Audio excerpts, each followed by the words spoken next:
Hello বন্ধুরা, আমি গায়ত্রী। আশা করছি আপনারা সবাই ভালো আছেন। আজকে আপনাদের রান্না করে দেখাবো আমার বাগানের একরকম শাক। এই শাকটা কি আপনারা চেনেন? দেখুন তো, চিনলে কমেন্ট করে জানান। কি নামে চেনেন সেটাও কমেন্ট করুন।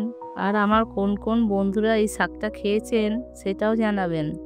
এই শাকটা যে একবার খায় তার মুখে সারা জীবন লেগে থাকে। এই শাকের স্বাদ অসাধারণ, খেতেও হয় দারুণ। চলুন তাহলে আমার বাগান থেকে শাকটা তুলে নিয়ে আসি।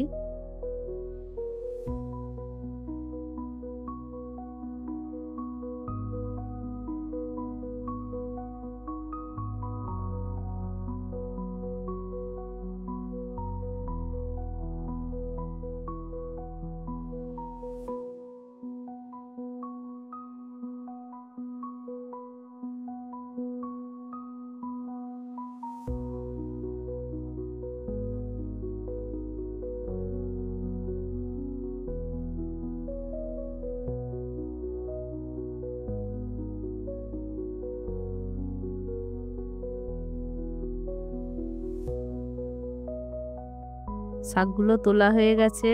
এখন এই শাকটাকে ভালো করে বেছে নেব। এখন শাকগুলো বাজারেও কিনতে পাওয়া যায়, আপনারা একটু খোঁজ করলেই পেয়ে যাবেন বাজারে। অবশ্যই একবার রান্না করে খেয়ে দেখবেন শাকটা। গরম ভাতে তো খেতে অসাধারণ লাগে এই শাকের ভাজা। মাছ, মাংস, ডিম ফেলে রেখে এই শাক দিয়ে আপনার ভাত খাওয়া হয়ে যাবে। আমরা এই শাকটার নাম বলি বর্মা শাক। বর্মা শাক ভাজা করার জন্য বাগান থেকে শাক তুলে নিয়ে এসে ভালো করে বেছে নিলাম। এরপর পরিষ্কার জল দিয়ে ধুয়ে নিলাম।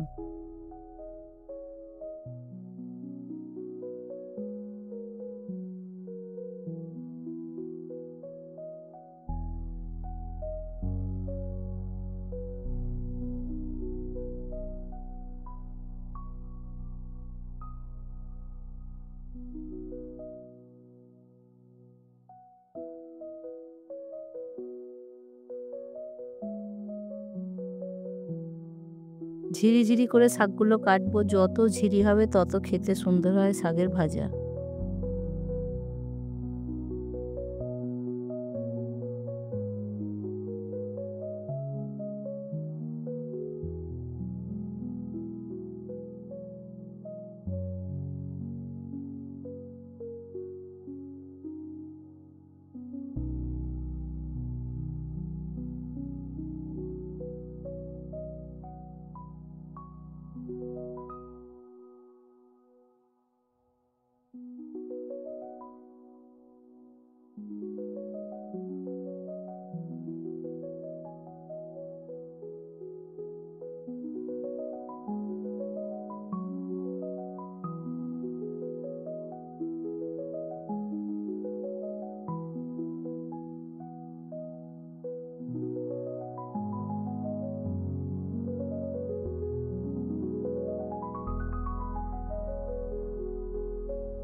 চলুন তাহলে রান্নাটা বসাই।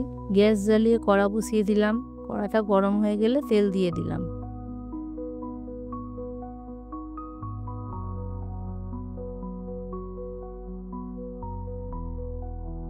তেলের মধ্যে ৩-৪টে শুকনো লঙ্কা ফোড়ন দিয়ে দিলাম। শুকনো লঙ্কাটা ভাজা ভাজা হয়ে গেলে তাতে পেঁয়াজ আর রসুন কুচি দিয়ে ভালো করে ভাজবো। আমি দুটো বড় সাইজেরই পেঁয়াজ দিয়েছি। এই শাকে একটু পেঁয়াজের পরিমাণটা বেশিই লাগে। আর ৮ থেকে ১০ কোয়া রসুন দিয়েছি।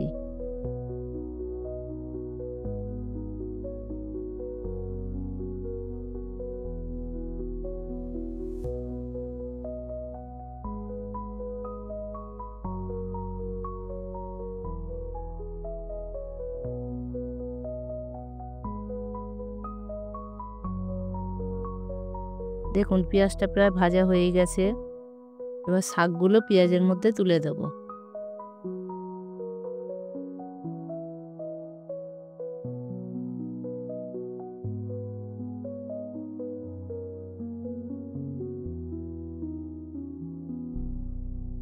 স্বাদ মতন নুন দিয়ে দিলাম, দিয়ে একটু হালকা করে নেড়ে নেব।